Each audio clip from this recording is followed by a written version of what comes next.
So, hey again, Tony. It's a pleasure meeting you, and thanks again for taking the time to talk with us. On Investor One-on-One, we connect with leading real estate investors from across the country to share their insights, strategies, and success stories.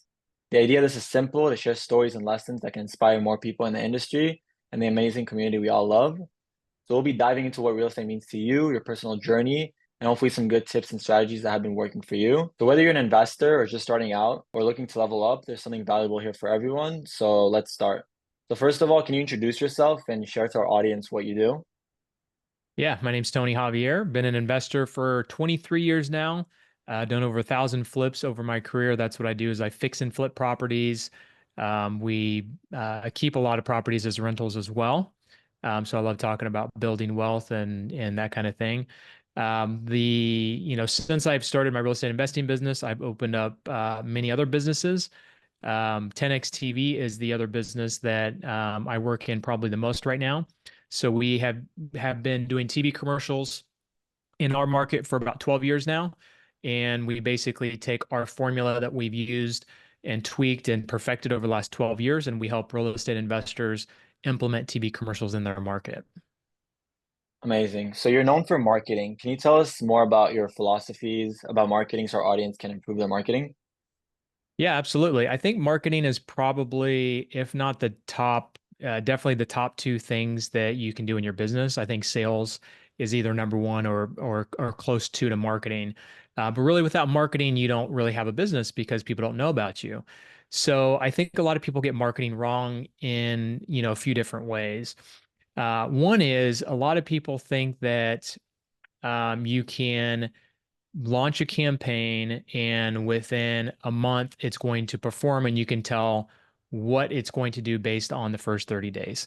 Now, luckily, when I started TV myself, for instance, as a lead channel, I was able to spend $3,000 and I made 35,000 my first month.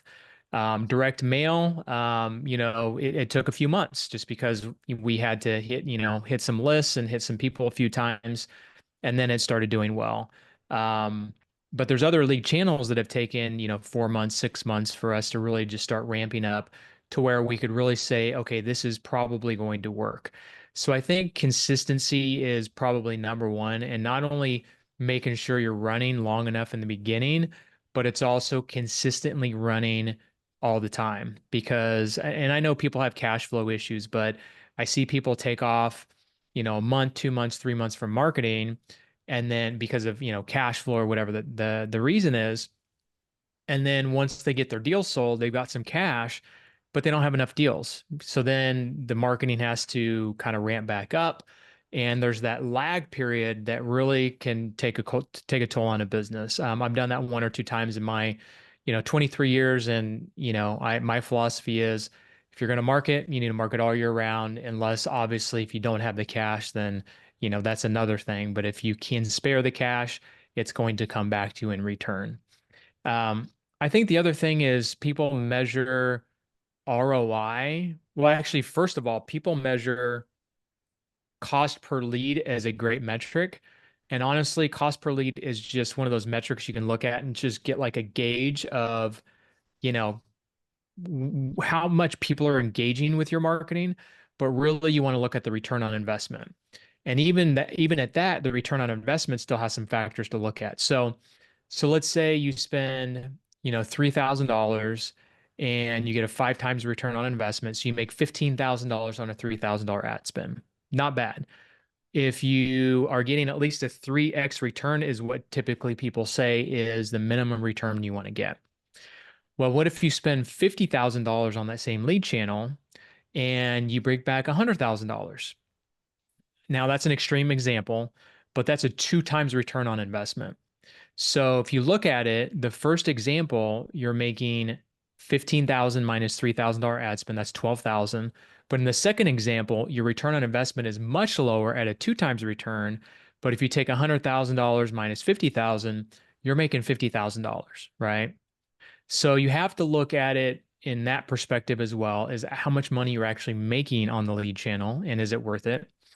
And then I would say the other thing is, there's some marketing that you have to look at it from a perspective of, like, for instance, TV. I know I talk about TV a lot. But TV is one of those things where you're going to get brand recognition, you're going to get credibility for you, you're going to get credibility for your business. You're going to get leads going to your website more than any other lead channel. So your SEO is going to improve. Your other marketing is going to benefit just because of the celebrity status you have with TV. So even if you have a lower ROI on TV, for instance, it may be worth keeping. So, luckily we're seeing anywhere from 5 to 10 times return on investment from a lot of the people that we help. But let's say it's even a 2 times return. I think it's worth it just because of the exposure and the brand recognition that you get. And then also Facebook. Facebook is one of those that we get tens of thousands. I think it's even hundreds of thousands of, yeah, it definitely is hundreds of thousands of impressions per month. We honestly don't make a lot on Facebook. It's like 1 to 2 times return on investment. But the exposure that we get, we know is probably helping TV. It's probably helping, radio. It's helping our billboards. It's helping direct mail. It's helping everything else. So a lot of people will, when they're looking at a lead channel, they're like, well, what is the cost per lead for the lead channel? Not a great metric to make a decision on. And then ROI is probably one of the better ones to look at, but then you also have to look at different things when it comes to the return on investment on top of that. So it's not really cut and dried. I think a lot of people in marketing, they'll say, cost per lead, okay, it's great or it's not, and then ROI, it's great or it's not. You really have to dig deeper into different metrics of the business to really figure out if it's worth keeping a marketing channel or whether you need to take that money and put it somewhere else. Those are great insights. I couldn't agree more. Marketing is truly everything in this industry. All right, on to our next question. I read a lot about you and I saw that you went from waiting tables to launching your real estate career in 2001. How did you get into real estate and what drew you into the industry? Yeah, so interesting enough, people kind of call me the TV guy. We help real estate investors with TV. That's kind of the big thing we do right now. I actually found real estate from a TV commercial. So Carlton Sheets No Down Payment System. He passed away. Carlton Sheets passed away a few years ago, but he had an infomercial for, gosh, at least 20, if not 30 years. And it basically taught you how to buy properties with no money down. So 21 years old, waiting tables in college, didn't have a lot of money. It said, hey, you can buy properties with no money down. And so I bought the course, spent $200, put on a credit card, and just started buying properties. So that was September 2001. I think literally it was either right before or right after 9/11. I closed on my first two properties. So I got into the business kind of at a weird time and just ended up making it work. So we use the same method today that we started with 23 years ago, and that's raise money from investors, buy properties, buy them at a discount, and then we either fix them up and sell them or fix them up and keep them as rentals. So that's kind of a short, quick story about my how I got into business and we pretty much do the same thing we started doing 23 years ago. Wow. And now that I see that you own over 100 properties, what's your criteria for deciding whether to flip or hold a property? And where are most of your properties located? Yeah, so Wichita, Kansas, that's where all my properties are located. I live in San Diego right now, and people ask me that question a lot, like, how do you decide whether you want to keep a property or whether you want to sell it? There's no real good answer for that, but I'll give you the best answer I can, and that's if something is within the first time home buyer range or less, typically those properties are going to cash flow better. So the upper price properties we're not keeping. Unless for some reason the rents are just really good in that area and we feel like we can make the numbers work. But typically as the price goes up, the rents don't go up quite as much with it. So that's one factor. This year we had a really good first 2 quarters. And so I looked at what we were going to pay in taxes and I didn't like it. And so we said, okay, let's go ahead and start keeping properties. And so I think the last like 3 or 4 months, we've basically just been keeping most of what we've been buying. And that's so that we don't have to pay taxes when we sell it, but then also there's tax deductions by keeping it. We can write off most of the a good chunk of the renovations, um, and then we get future depreciation on the property as well. Um, And then there's some other factors that go into whether we keep a property or sell it, but I think that's the biggest one. But the other thing I'll just say is the more we put into a property, so let's say I buy a property for 20,000, I put 80,000 into it, as opposed to the other way around. Let's say I buy a property for 80 and put 20,000 into it. The first example of putting $80,000 in renovation into it and buying it at a cheaper price, that is going to make more sense for us to keep it because we get to write a lot of that 80,000 off in the first year. So that's another factor as well. And I'll just kind of finish, that question or that answer with kind of motivating people to look at keeping more properties because when you do the math on it, when you keep properties versus selling, if you do it correctly, meaning that you write off everything you can, you cost segregate the property so you can write off even more, you're actually going to benefit as much in the first year from that property as you would by selling it. Because when you sell it, you're going to have to pay taxes and a bunch of other things. Whereas if you keep it, you're not getting that big chunk of income, but you're getting a lot of tax savings that really is money back in your pocket. And so, it's kind of interesting when COVID hit back in, or COVID hit and then prices started going up. So at the end of like 21, I think it was, and in 22, I kept like 20 some properties, like 25 properties in that short period of time. And 6 months ago, some of those started becoming vacant, and my team asked me if I wanted to sell them. So I looked at the numbers, and those properties had gone up anywhere from $30,000 to $60,000. So I could have sold those properties, made 20,000, but because we kept them, I was ended up making between 50 and $80,000 on a lot of those properties. And on top of that, because I held them more than a year, that's kind of the rule of thumb, is I was able to do a 1031 exchange and put that money into other properties without having to pay taxes. So that's one of the reasons that I love real estate is there's so many different ways to play the game. You can make quick money, right away on flips and wholesales, but then you can also keep properties long term, have tax benefits, and really, there's no other way that I feel like you could build wealth as fast as you can other than through real estate. I agree, and it looks like you're playing the game right. So I see that you live in San Diego and far from your operations. How do you ensure everything runs smoothly while being hands off? Great question. So if you would have asked me 15 years ago if I would have left my business and let someone else run it, I would have been like, "You're crazy. There's no way." But actually, I ended up finding someone that had a business that ran without them. And so I hired them as a coach. I was going through a rough time with staff and just a lot of crazy things going on in the business. And it showed me that you could have a business that didn't need you. So that was my first introduction to it. So the two big things that you can do to get a business that runs without you is put really good systems in place and then hire really good people. And obviously, there's a lot of other little nuts and bolts that go with it. But if you hire the right people, and actually that may be number one, because if you hire the right people, not only are things going to get done, but they're also going to systemize things for you to where you don't have to. But if you can create a system even before they come in, that's even better. So definitely people and systems. And I'm fortunate enough to have my sister. She's been working for me for 14 years now, and she really helps run the operation out there and make sure everything's running smoothly. So people, systems, and really just determination. If you really want a business that runs without you and want to make that happen, it just takes, a little bit of hard work, some smart decisions, and really I tell people a lot that they're only a few decisions away from being in that position. Because again, 15 years ago, I was 60 to 80 hour weeks, 7 days a week. And I would never wish that on anybody. But unfortunately, a lot of business owners do that is they kind of grind themselves to the ground and they don't get a lot of time off. So now I don't work nights, I don't work weekends.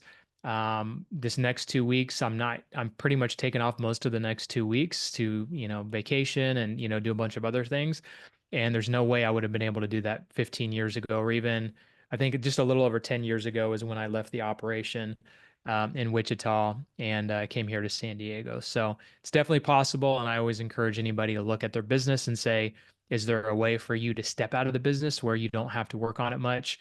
Right now I work about an hour on, you know, longer, more, when more things need to be done, I maybe work a couple hours a week, on my real estate investing business. The rest of it, I use helping other investors, get on TV with their TV commercials, and then, take a lot of time off and go to events and do a lot of other fun stuff.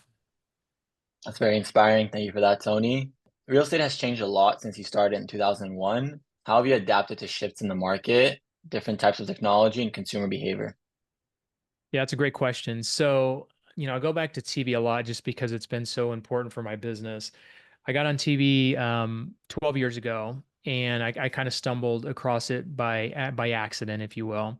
And that was probably one of the things that has kept me in business the last 12 years because there's been a lot of competition that's come into play. I mean, um, you know, gosh, texting and cold calling came into play, what, maybe 5 years ago. It started becoming really big. So that created a lot of competition.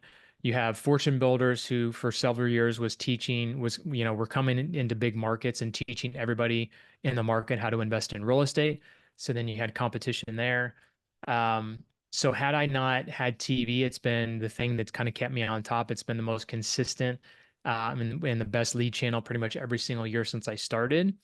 And then, you just have to implement other things that work on top of that. So, we do radio commercials as well, and we help our clients with that also. And that's been something that's been a great add to what we've done. Direct mail, we stopped that a long time ago because of competition, but then we decided to start it up back again.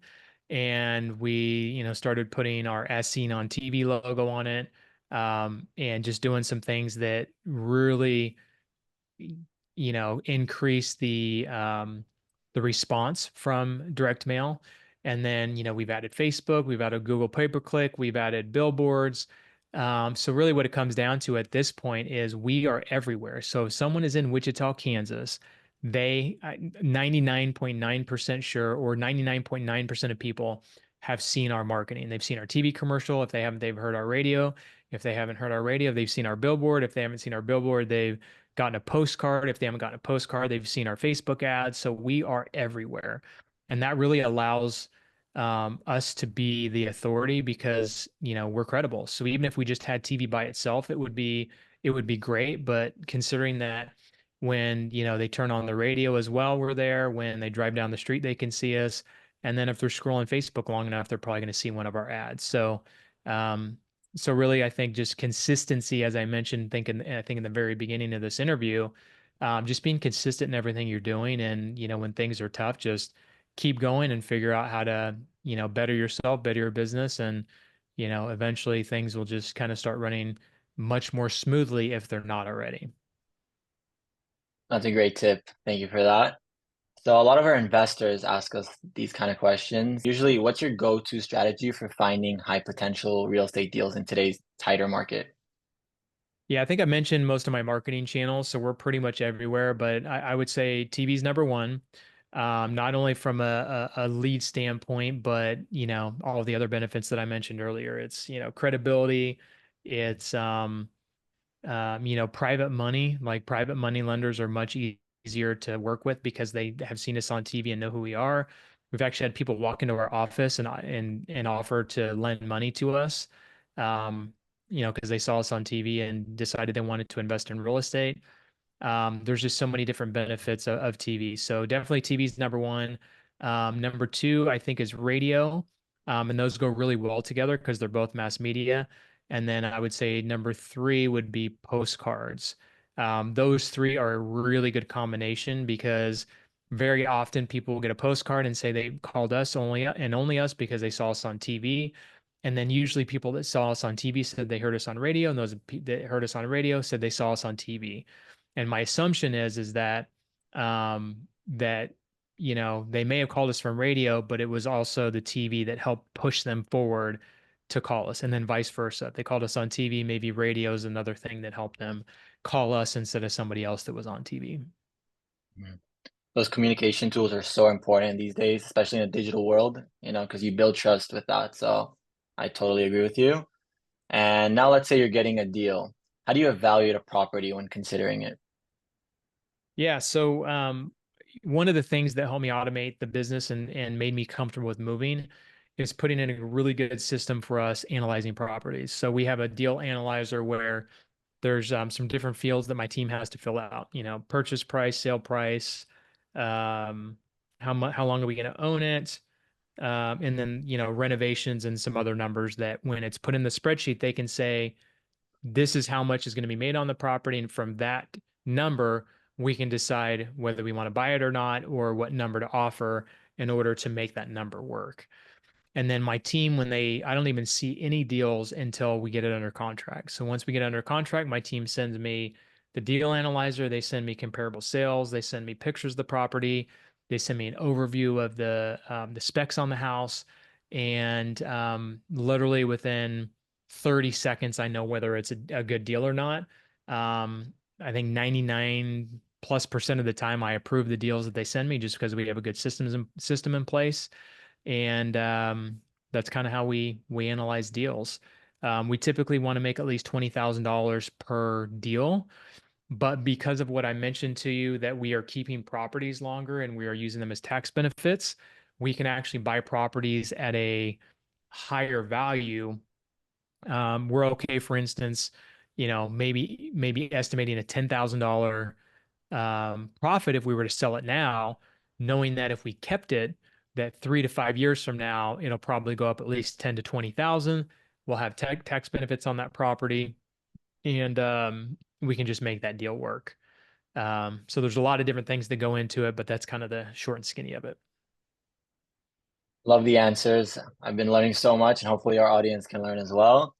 So for our last three questions, it's going to be more of like the inspirational side. I've been following you on social media and I love your videos. It's very inspiring, especially because you started from ground up. What was the most significant mistake or challenge you faced in your career? And how did it shape you? And what keeps you motivated and inspired during hard and good times? Wow, great question. So I would say probably the worst thing. There's a few things in my career that I would say that are on the top. I would say the first one was back in about 2009. I within a short period of time and about within about 30 days had to let go of my whole staff. It was about 4 people. And it was kind of that time where I'm like, okay, things are cranking. I'm getting people in place. They were doing well at some point, all of them, but then caught one of them stealing from me. Actually, two stealing technically, and then the other two just like started flaking out, not showing up, and just a lot of things happened. Two of them were living in my properties, so I had to evict them as well. And so basically, I had to get rid of all my staff, and I had to go through an eviction of two different people that threatened lawsuits against me. And it was a really hard time because I went from, doing one of these, I felt like I was kind of crashing. Um, and I've learned a lot from that. I learned to not take that in as much because anytime something like that happens, or there's always something good that comes. There's the saying, there's always a silver lining in a cloud. When one door closes, another one opens. So for this example, it was probably one of the best things that ever happened to me because I went to my sister who was running her other company that she was working for, and I said, "Hey Tina, I know how you run things. Like I'm sick of dealing with these people, like just, making bad hires." And I told her my goals. I said, "Here are my goals. Here's what I want to do." And she looked me in the eye and she said, "I can get you there." And so that was a game changer. So I ended up hiring her. She's been with me, almost 15 years now, and completely changed my business and the way that I look at hiring people. Um, so yeah, I mean, anytime you go through something hard, you just have to look at what the things that are good that can come out of it. And there's always something good that comes out of it, whether it's, you break up with somebody, that you're going to find somebody better. If a house falls through, you may find out later that that house had $15,000 worth of liens that were getting, actually, that happened to me. I sold a house, and right after I sold it to somebody, I think it was like $35,000 worth of specials, which I don't know if guys have specials in other places, but it's basically a tax assessment that goes on properties because of utilities and things of that nature. So if a deal falls through, it might be because a contractor may have done a bad job on that deal. Or if a buyer falls through, maybe it's a buyer that would have came back and sued you because of some stupid reason. So I always think that things happen for a reason, and when things get tough, it's just part of the business, and you just have to get through it and know that there's always something good at the end of it.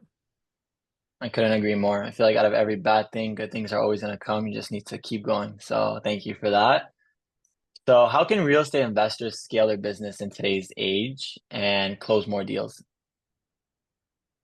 Great question. So first of all, scaling is not always the answer. So I'll tell you another quick story. Back in 2019, I had 15 staff members. We were cranking along, and we had 3 really bad months. It was when I think texting and cold calling started becoming really big. Fortune Builders was, coming into Wichita and teaching people every quarter. Like I think they were teaching like at least 100 or around 100 people every quarter to invest in real estate. So we just had a ton of competition. So we had 3 months that were really grim. And so I had to let go of pretty much my whole staff other than 2 to 3 people just because we just had to. It was just a decision I had to make. And again, there was a lot of great things that came out of that too. But fast forward 5 years from now, we haven't gotten quite to the point, employee wise where we were before, which is fine with me.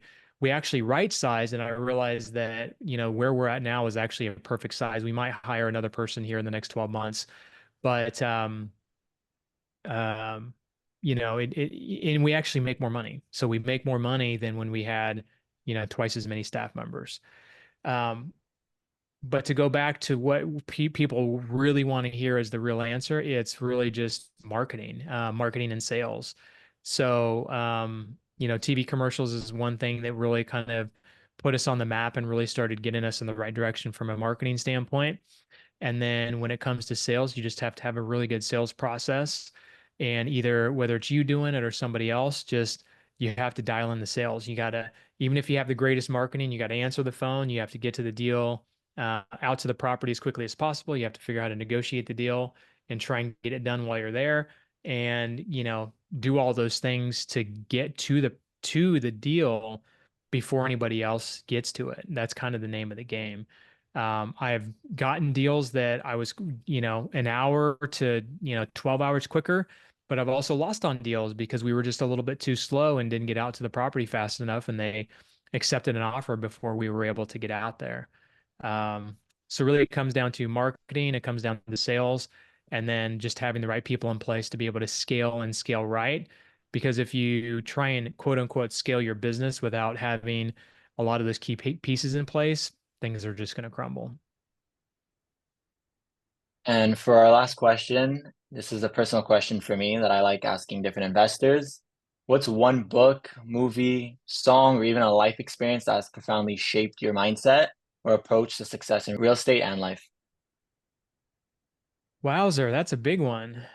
Um, Let me think about that here for a second.